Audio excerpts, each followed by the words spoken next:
据最新消息，截至5月9号，印度新冠肺炎确诊病例达到59662例，其中死亡1981例，治愈出院17847例，确诊24小时增加了3320人。也许有人觉得这个数据和美国比起来好看得多，不过如果考虑两国的医疗水平、经济底子、社会环境以及教育条件的差距，没有道理印度的数据会比美国的更好看。按理说，印度的感染人数应该远远超过中美两国，但至今为止，印度的感染数据低到排不上号，您不觉得很奇怪吗？回顾历史，1918年6月，首例西班牙流感确诊病例出现在印度孟买，然后迅速传播到旁遮普邦和北方邦，并最终扩散到全国。西班牙流感在印度的死亡率达到了10.26%。根据印度的估算，死于流感的大概为1700万人，占当时总人口的5%。而今天的印度人口已经是1918年时的6倍，新冠病毒的传染性强于西班牙大流感，杀伤力几乎等同。而印度的交通条件比100年前强得多，更有利于病毒传播。为什么我要说印度肺炎在被王炸？第一，极端的贫穷。印度目前有13.44亿人口，位居世界第2，人口基数大，人口密度高，天然有利于传染病的流行。印度还有20%的人口连温饱都难以维持，处于赤贫状态，生活在极度缺乏卫生设施的环境中，很大一部分是日薪工作者，手停口停。在目前印度封国的情况下，很多人失业了。根据印度经济监测中心公布的数据显示，印度的失业率从3月份的8.7%升到了23.4%。没有收入，连填饱肚子都成问题，哪来的钱买口罩、买洗手液呢？由于封城，很多交通工具停运，所以他们被迫选择步行回农村。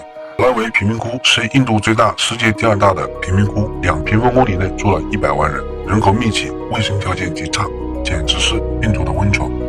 如果这里爆发疫情，毫不夸张地说，将是一场大灾难。2. 教育落后，民众愚昧，迷信流行。因为很穷，所以印度的义务教育一直很落后。根据联合国教科文的数据，印度是世界上文盲人口最多的国家，成年人文盲超过2亿。如此庞大的文盲人口，导致封建迷信在印度异常流行，宣传现代医学抗疫极其困难。印度穷人极其迷信牛尿能包治百病，新冠病毒自然不在话下。印度已经拥有10多项牛尿专利，有牛尿商人曾扬言要超越可口可乐，把牛尿饮品推向全世界。就在3月14日，印度的一个组织还举办了一场活动，公开喝牛尿来对抗新冠病毒。印度人已经检测有效，印度的迷信已经深入民族的骨髓，印度人对细菌都是这样的态度。至于肺炎病毒，就问你怕不怕。3.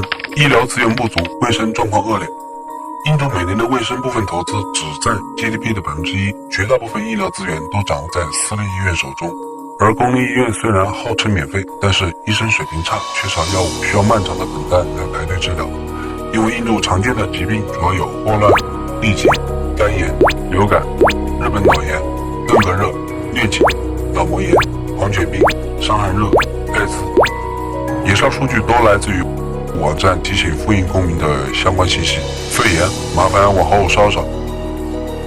4. 印度政府对基层的控制力弱。这段时间我们看惯了美国政府的甩锅大戏，但印度政府在抗疫上面的决心和能力甚至还不如美国。印度第一例新冠患者出现后仅仅2天，政府就宣布已经搞定了病毒，然后什么都没干。佛系抗疫就是这么屌。印度没有制造检测试剂的能力，只能从国外购买，之前就从德国进口了100万盒试剂，至今只用了1.8万盒。印度不仅检测速度慢，而且底层民众非常不信任政府，甚至出现了民众殴打上门筛查医务人员的现象。之所以会出现这样的现象，是因为印度是一个种姓制的国家，基层的自治能力非常大，宗族长老的地位和话语权在基层有很大的影响。即使印度政府想实施抗疫措施，也会处处受阻挠。5. 印度防疫效果怎么样，决定了世界疫情走向。如果病毒真的在印度感染了数亿的人口，那对全球来说都是一个黑洞。这么大的感染量会导致病毒疯狂的繁殖，甚至可能进化出更难缠的亚型和变种，进而导致疫苗失效，需要重新研制。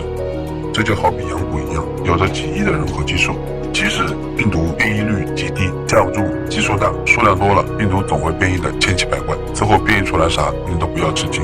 6. 对中国有什么影响呢？有人可能认为印度离我们远着，这样想就太天真了。和印度相邻的孟加拉、尼泊尔、不丹、一山之隔的缅甸，预计是下一个爆点。疫情难说不会进行过境传播。再次强调一遍，印度疫情不是炸不炸的问题，也不是炸多大的问题，而是能够把周边国家炸成什么样的问题。不敢想象印度疫情真正到达高峰会有多可怕。世界是一个命运共同体，在新冠生物攻势下，没有一个国家、一座城市、一个人能置身事外。啥也不说了，希望印度能挺过去吧。我们这期先聊到这里，下期见。